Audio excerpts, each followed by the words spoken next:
गुजरात विधानसभा चुनाव का प्रचार जोर शोर से जारी। प्रधानमंत्री नरेंद्र मोदी आज मेहसाणा, दाहोद, वडोदरा और भावनगर में 4 रैलियों को करेंगे संबोधित।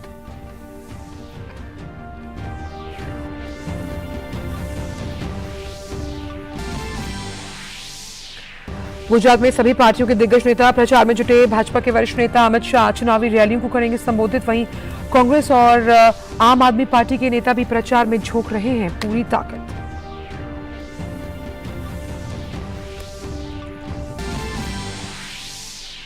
रक्षा मंत्री राजनाथ सिंह ने किया आसियान रक्षा मंत्रियों की 9वीं वार्षिक बैठक को संबोधित। कहा, दुनिया के सामने सबसे बड़ा खतरा है अंतर्राष्ट्रीय और सीमा पार आतंकवाद। रक्षा मंत्री का कंबोडिया के प्रधानमंत्री से भी मुलाकात करने का कार्यक्रम।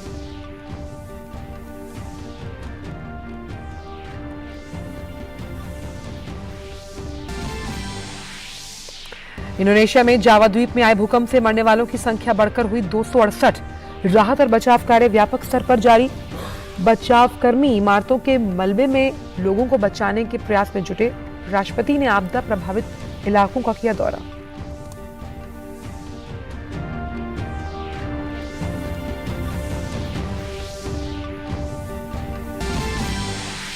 खेल की खबरों में फीफा विश्व कप 2022 में आज मोरक्को और क्रोएशिया होंगे आमने सामने। वहीं दूसरे मुकाबले में जर्मनी और जापान होंगे आमने सामने।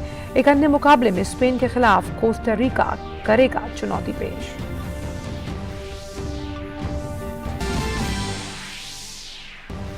और 53वें भारतीय अंतर्राष्ट्रीय फिल्म महोत्सव का चौथा दिन। केडा कार्लोस सोरा की 7th डे फिल्मों की होगी स्क्रीनिंग।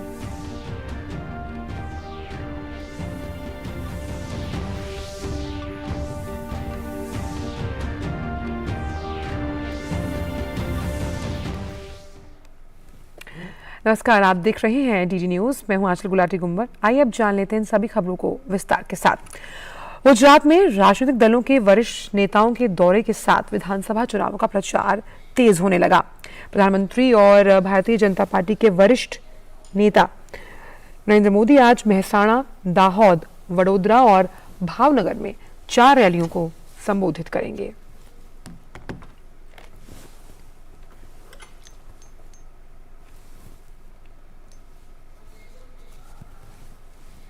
गृहमंत्री और भाजपा के वरिष्ठ नेता अमित शाह भी राज्य में कई जनसभाओं को संबोधित करेंगे। अमित शाह राजकोट, सुरेंद्रनगर के दसाडा, सूरत के बारडोली में जनसभाएं करेंगे।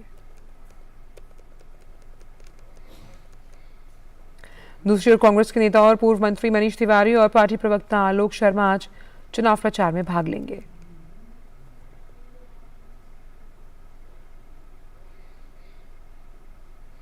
आम आदमी पार्टी के नेता राघव चड्ढा और भगवंत मान भी मतदाताओं से पार्टी उम्मीदवारों के लिए वोट मांगेंगे।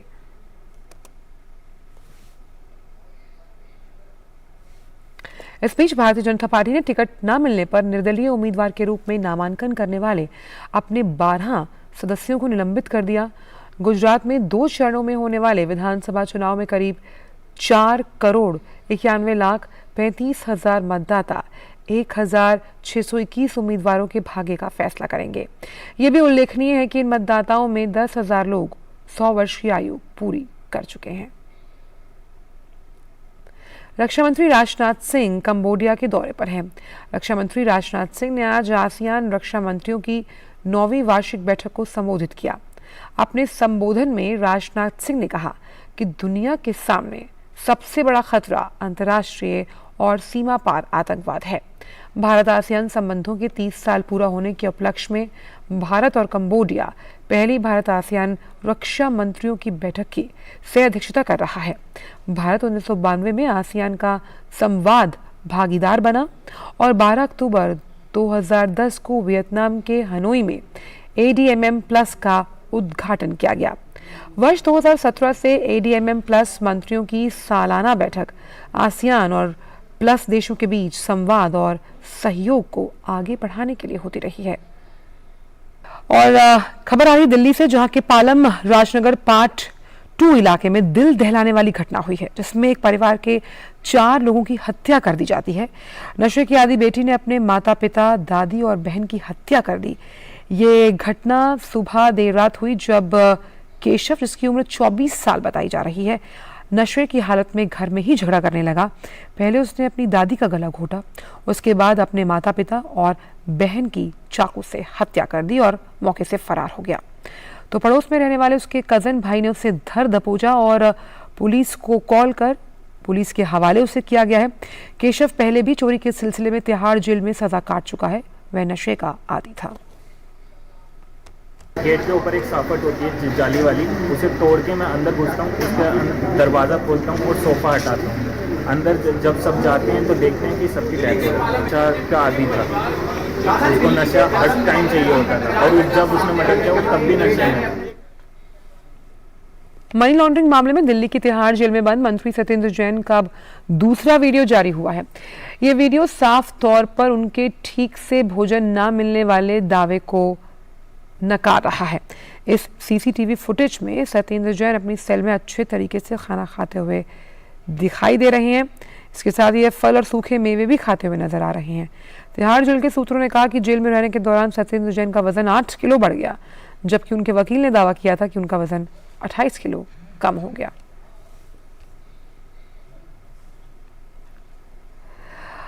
अहोम सेनापति लचित बारफुकन की 400वीं जयंती का समारोह आज से नई दिल्ली में शुरू हो रहा है।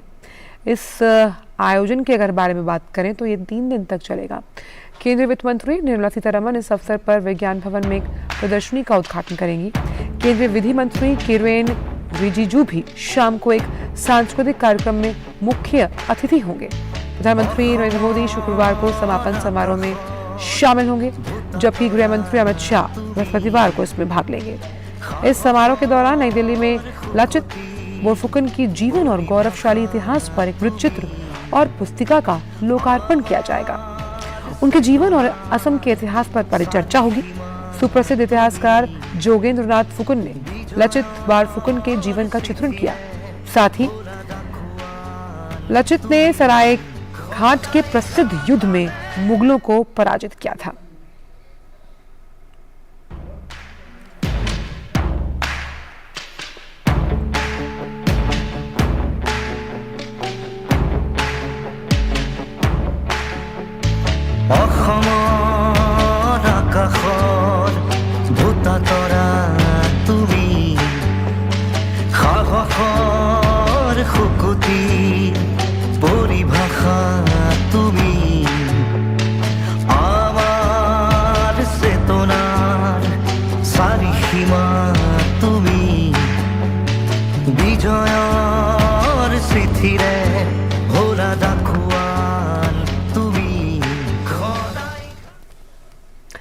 हमारे मालदीव से, जहां के विदेश मंत्री अब्दुल्ला शाहिद ने मालदीव के लोक सेवकों के कौशल और क्षमता बढ़ाने में सहयोग के लिए भारत को धन्यवाद दिया। शाहिद ने national centre for good governance के महानिदेशक भरत लाल के साथ हुई बैठक में भारत के प्रति आभार व्यक्त किया।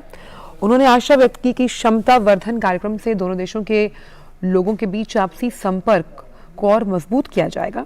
2019 में प्रधानमंत्री मोदी की यात्रा के दौरान मालदीव के लोक सेवा आयोग के साथ हुए सहयोग समझौते की समीक्षा के लिए भरतलाल के नेतृत्व में एनसीजीजी का प्रतिनिधिमंडल मालदीव्स में है। भारतीय प्रतिनिधिमंडल ने इसके दौरान मालदीव के शिक्षा मंत्री इब्राहिम हसन, सूचना आयुक्त कार्यालय और भ्रष्टाचार निरोधक आयोग के साथ विचार विमर्श किया। द्विपक्षीय समझौते के अंतर्गत मालदीव के 530 सिविल अधिकारी अब तक भारत में प्रशिक्षण ले चुके हैं। और वहीं मालदीव के पर्यटन बाजार में इस वर्ष भी भारत अग्रणी स्थान पर बना हुआ है। इस वर्ष में अब तक लगभग 2 लाख भारतीय पर्यटकों ने मालदीव का दौरा किया। मालदीव में भारतीय उच्चायोग ने एक ट्वीट में बताया कि वर्ष 2020 से मालदीव के पर्यटन क्षेत्र में भारत का सर्वाधिक योगदान रहा। माले में भारतीय उच्चायोग ने 2022 में पर्यटकों का सबसे पसंदीदा गंतव्य का खिताब हासिल करने पर मालदीव को बधाई दी है। और अब बात भारतीय अंतर्राष्ट्रीय फिल्म महोत्सव इफ्फी से जुड़ी हुई।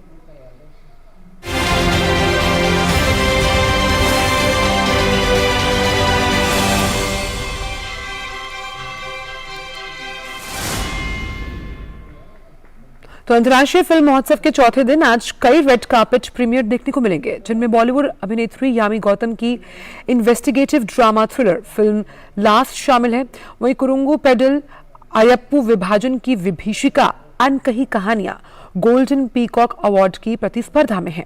इसके साथ ही अभिनेता अनुपम खेर स्क्रीन और थिएटर के लिए मास्टर क्लास ऑन परफॉर्मिंग में नजर आएंगे, यानी कि मास्टर क्लासेस लेंगे। और अन्य मास्टर क्लास को कबीर खान, आनंद राय, लव रंजन, अनन्या बिरला संबोधित करेंगे। इसके साथ ही फिल्मों की स्क्रीनिंग में किडा कार्लोस सौरा की 7th डे, अजुम्मा के साथ अन्य फिल्में भी शामिल हैं।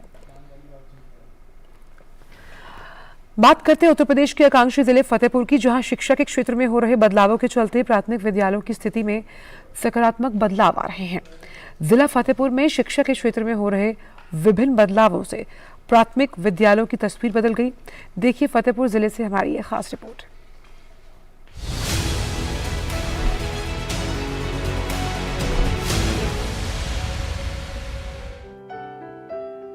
उत्तर प्रदेश के आकांक्षी जिला फतेहपुर में मिशन कायाकल्प के तहत प्राथमिक विद्यालयों की स्थिति में सकारात्मक बदलाव आ रहे हैं, जिससे प्राथमिक विद्यालयों की तकदीर और तस्वीर बदलती जा रही है।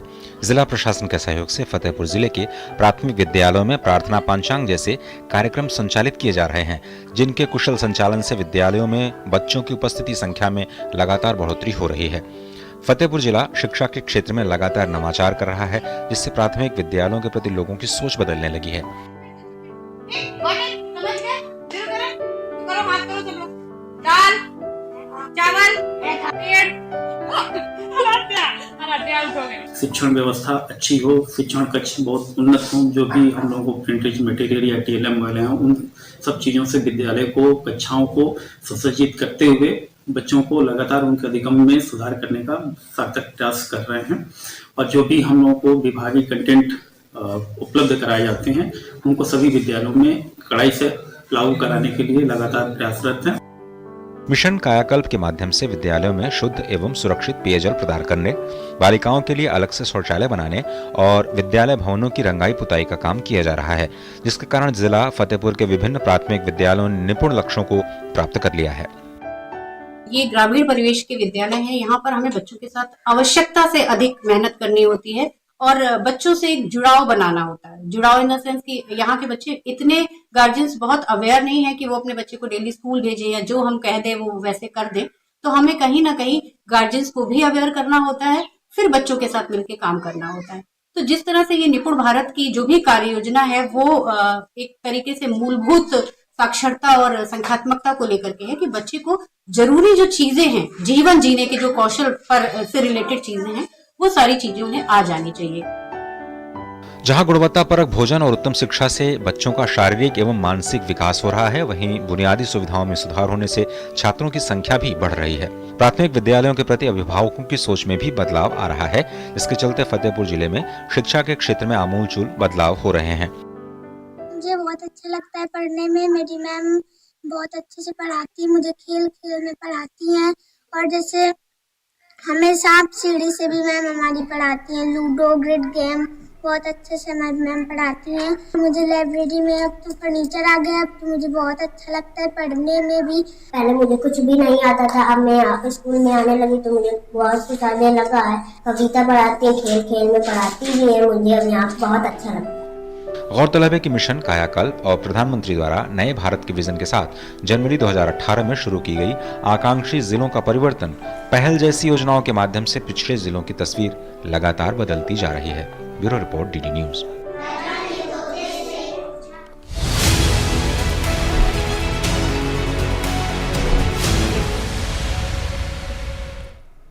और अब खबर शेयर बाजार से जुड़ी हुई। वैश्विक बाजार में तेजी के चलते आज भारतीय शेयर बाजार की शुरुआत तेजी से हुई। सेंसेक्स 360 अंकों की बढ़त के साथ 61,000 से ऊपर के स्तर पर और निफ्टी 81 अंकों के उछाल के साथ 18,000 के ऊपर के स्तर पर खुला। व्यक्तिगत शेयरों की बात करें तो कोटक महिंद्रा बैंक, डॉक्टर रेड्डीज, विप्रो और मारुति जैसे शेयरों में तेजी देखी जा रही है। और अब बात करते हैं स्टार्टअप चैंपियंस को लेकर।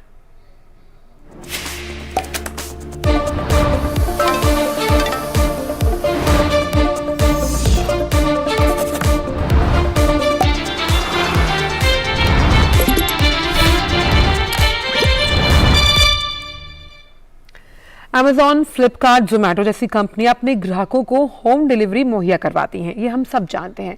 लेकिन क्या आपने कभी सोचा है कि डीजल भी अब ऑनलाइन उपलब्ध होगा?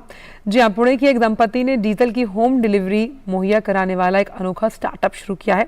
पति पत्नी की जोड़ी चेतन वालुंज और अदिति भोसले वालुंज द्वारा स्थापित पुणे स्थित रैपॉस एनर्जी इंडिया प्राइवेट लिमिटेड ग्राहकों को घर पर ही डीजल की सुविधा मुहैया करवाती है। देखिए एक खास रिपोर्ट। आजकल लोग व्यक्तिगत तौर पर खरीदारी करने के बजाय ऑनलाइन खरीदारी करने के अधिक इच्छुक हैं। देखा जाए तो लोग न सिर्फ कपड़े, सौंदर्य प्रसाधन, स्मार्टफोन्स, इलेक्ट्रॉनिक सामान, घरेलू सामान बल्कि रोजमर्रा खाने पीने तक का सारा सामान भी ऑनलाइन ही मंगवा रहे हैं। इसको देखते हुए पुणे के रहने वाले पति पत्नी चेतन वालुंज और अदिति भोसले वालुंज ने mobile energy distribution startup repos energy की शुरुआत की। उनका स्टार्टअप लोगों को घर बैठे ईंधन उपलब्ध कराता है। स्टार्टअप का मानना है कि खास तरह के वाहन जैसे कि मोबाइल पेट्रोल पंप के जरिए ग्राहकों को घर पर ईंधन उपलब्ध कराने से न केवल भारी मात्रा में ईंधन को बर्बाद होने से बचाया जा सकता है, बल्कि ये पर्यावरण संरक्षण के लिहाज से भी काफी फायदेमंद है। अदिति और चेतन दोनों ने ही बिजनेस की कोई औपचारिक पढ़ाई नहीं की, लेकिन अपने घरेलू पेट्रोल पंप व्यवसाय को जारी रखा है। रेपोस का मकसद सभी तरह के ईंधन को एक छत के नीचे लाकर उन्हें अंतिम व्यक्ति तक केवल एक क्लिक या फिर एक फोन कॉल के जरिए उपलब्ध कराना है। एक दिन बारिश बहुत हो रही थी पुणे में, 27 जुलाई का दिन था और वहाँ पर पेट्रोल पंप था, तो लोग ऑर्डर करने के लिए बैरल से डीजल लेने के लिए आ रहे थे और हम जाके दे रहे थे। बट उसी समय पे एक अमेजोन का पार्सल आया था बुक, और उसमें सारे उसके डिटेल्स थे। वो बुक कहाँ से आया है, उसका शिपर कौन है, उसमें एग्जैक्टली फ्यूल उसका एग्जैक्टली कितने टाइम पे मेरे पास आने वाला है। और ये सारा जानने के बाद मुझे ये समझ में आ गया, क्या हम डीजल सिमिलरली इस टाइप पे पहुंचाया जा सकता है? क्या हम अमेजॉन बन सकते हैं डीजल डिलीवरी के? और ये जैसे मैंने अदिति को आइडिया शेयर किया, अदिति बोले आइडिया तो बहुत बड़ा है, आइडिया तो बहुत बढ़िया है, बट इसको इम्प्लीमेंट काफी बड़ा करना पड़ेगा। रेपो स्टार्टअप की यात्रा आसान नहीं। चेतन और अदिति ने पहला कदम उठाने के लिए जो कठिनाई उठाई उसे याद करना दिलचस्प है, लेकिन उनका कहना है कि रतन टाटा की एक फोन कॉल और मिलने के बाद देखते ही देखते स्टार्टअप की किस्मत बदल गई।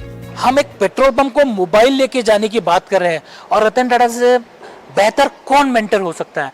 हम अपनी बैग उठाए और मुंबई निकल पड़े। हम लगभग उस दिन 12 से 13 घंटे सर के घर के बाहर रुके थे, और सर ने आते जाते एक दो बार देख लिया था हम लोगों को, और हम लोगों ने वॉचमैन के पास अपनी चिट्ठी पहुंचाई थी।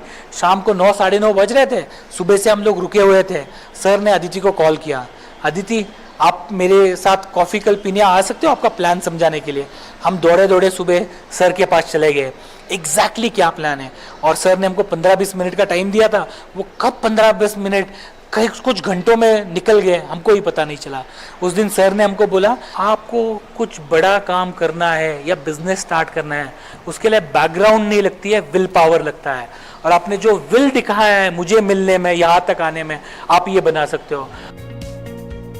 अभी तक रेपोस 200 से ज्यादा शहरों में अपने पंख फैला चुका है।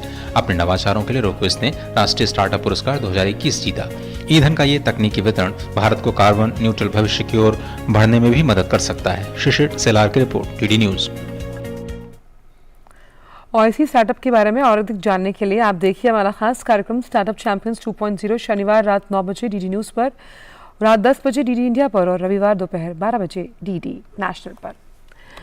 रुक करते हैं कुछ अन्य खबरों का। नेपाल के प्रधानमंत्री और नेपाली कांग्रेस के अध्यक्ष शेर बहादुर देउबा लगातार 7वीं बार अपने गृह जनपद धनकुटा से सांसद चुने गए, संसद के लिए चुने गए। उन्होंने 25,534 वोट के साथ अपना जो निकटतम प्रतिद्वंदी हैं सागर धकेल को 13,042 वोटों से शिकस्त दी।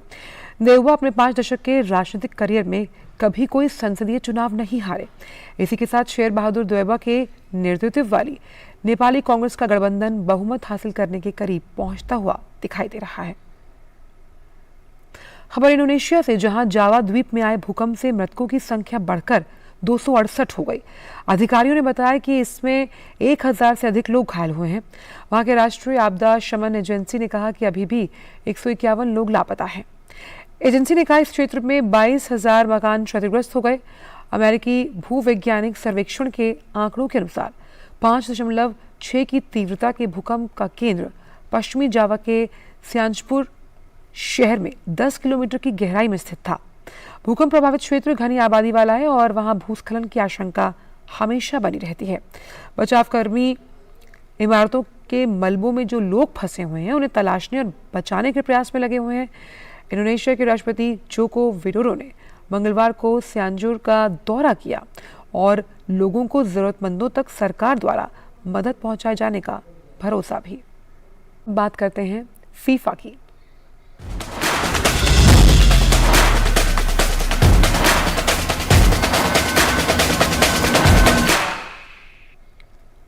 तो फीफा विश्व कप में आज के दिन पहले मुकाबले में मोरक्को और क्रोएशिया की टीम आमने सामने होंगी। ग्रुप एफ का ये मैच अल बैत स्टेडियम में खेला जाएगा। दोनों देश अपना छठा विश्व कप खेल रहे हैं। दोनों देशों के हाल के प्रदर्शन के हिसाब से क्रोएशिया की टीम मजबूत स्थिति में। मोरक्को के सामने फीफा विश्व कप 2018 की उपविजेता क्रोएशिया एक बड़ी चुनौती होगा। हालांकि दोनों टीमें ग्रुप चरण के पहले मुकाबले में जीत के साथ अपने अभियान की शुरुआत करना चाहेंगी। फीफा विश्व कप 2022 के ग्रुप ई में आज 4 बार की चैंपियन जर्मनी और जापान अपने पहले मुकाबले में एक्शन में नजर आएंगी। ये मुकाबला दोहा के खलीफा इंटरनेशनल स्टेडियम में खेला जाएगा। इस मुकाबले में जर्मनी की कोशिश पिछले फीफा विश्व कप में मिले अनुभव को खत्म करने की होगी। वहीं दूसरी ओर जर्मनी का सामना करने के लिए तैयार जापान भी ग्रुप चरण के अपने पहले मैच में जीत के इरादे से मैदान पर उतरेगी। फीफा विश्व कप में आज तीसरे मुकाबले में स्पेन और कोस्टारिका की टीमें आमने सामने होंगी। दोनों टीमों के बीच मुकाबला बेहद रोमांचक होने की उम्मीद। एक तरफ कोस्टारिका की टीम के अधिकतर खिलाड़ी युवा हैं, वहीं दूसरी तरफ स्पेनिश टीम में पेड्री और गावी जैसे अनुभवी खिलाड़ी मैदान पर उतरेंगे। ऐसे में आज का ये मुकाबला युवा जोश और अनुभव के बीच होगा। रूस में खेले गए पिछले विश्व कप में स्पेन की टीम नॉकआउट में नहीं पहुंच पाई थी। और फिलहाल समाचारों में इतना ही। दीजिए इजाजत। नमस्कार।